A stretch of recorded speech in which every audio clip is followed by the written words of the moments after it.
सबों को good morning.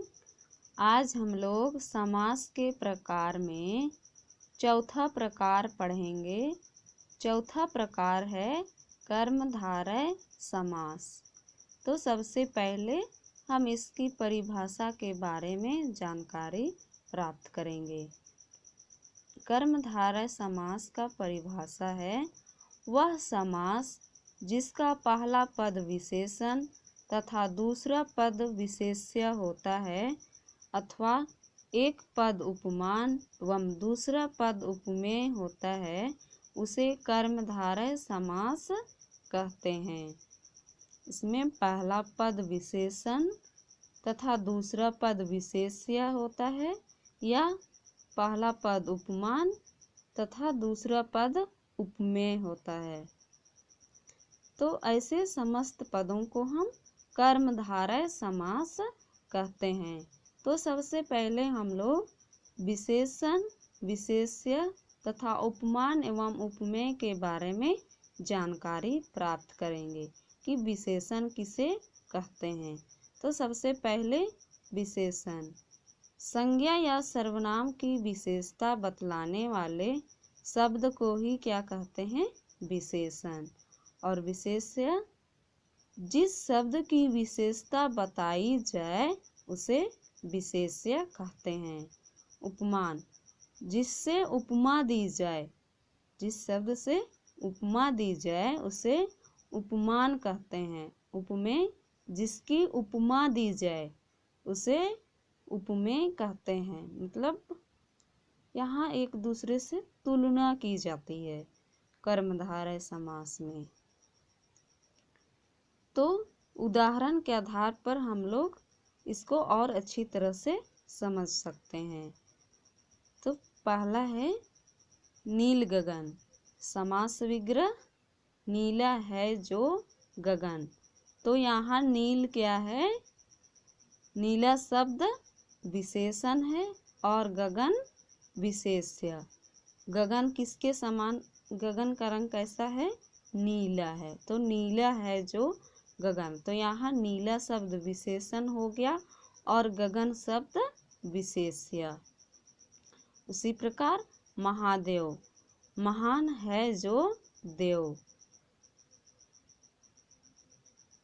पीतांबर, पीत है जो अंबर। पीत का अर्थ हुआ पीला।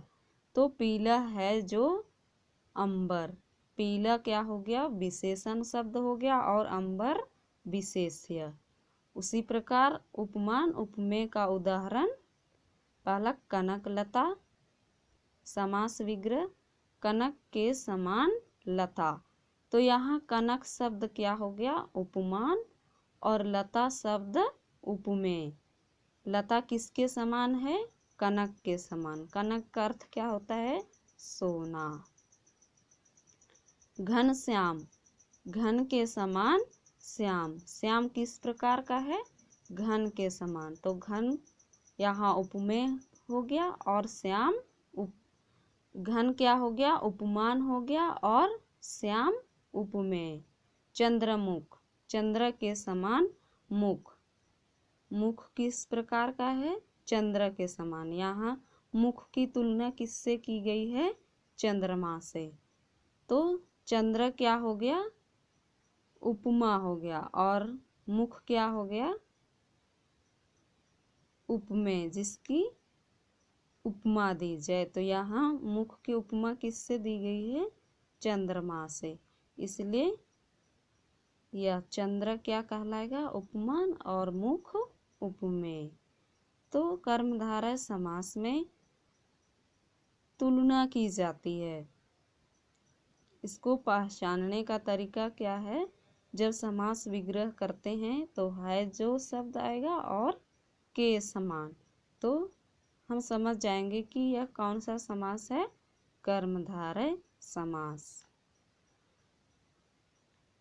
अगला प्रकार है द्विगु समास। परिभाषा वह समास जिसका पूर्व पद संख्यावाचक विशेषण होता है तथा समस्त पद किसी समूह का बोध कराता है उसे द्विगु समास कहते हैं। पूर्व पद, पहला पद क्या होता है? संख्यावाचक। संख्यावाचक मतलब गिनती बताने वाला, संख्या बताने वाला शब्द होता है और साथ में विशेषण भी होता है, मतलब विशेषता बतलाने वाला, तो उसे हम द्विगु समास कहते हैं। उदाहरण,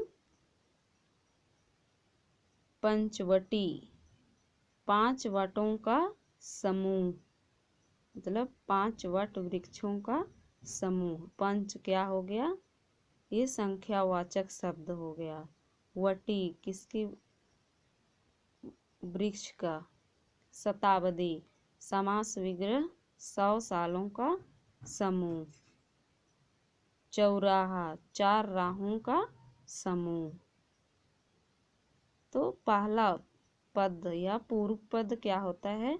संख्यावाचक होता है, संख्या बताता है, गिनती बताता है। तो जहाँ ऐसे समस्त पद आएंगे उसे हम लोग द्विगु समास कहते हैं।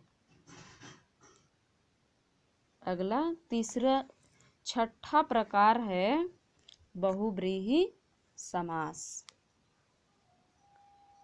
परिभाषा, जिस समास के समस्त पदों में कोई भी पद प्रधान ना हो बल्कि दोनों पद मिलकर के किसी तीसरे पद की ओर संकेत करते हैं वहाँ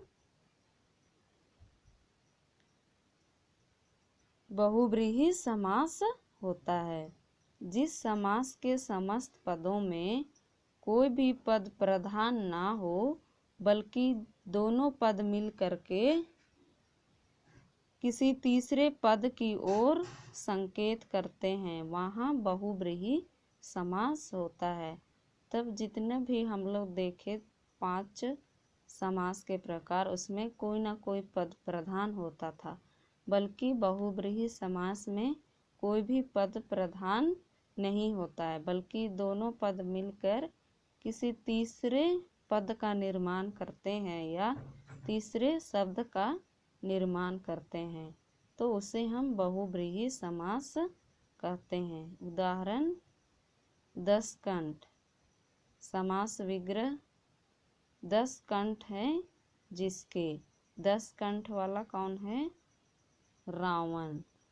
मुरलीधर, मुरली धारण करने वाला कौन है?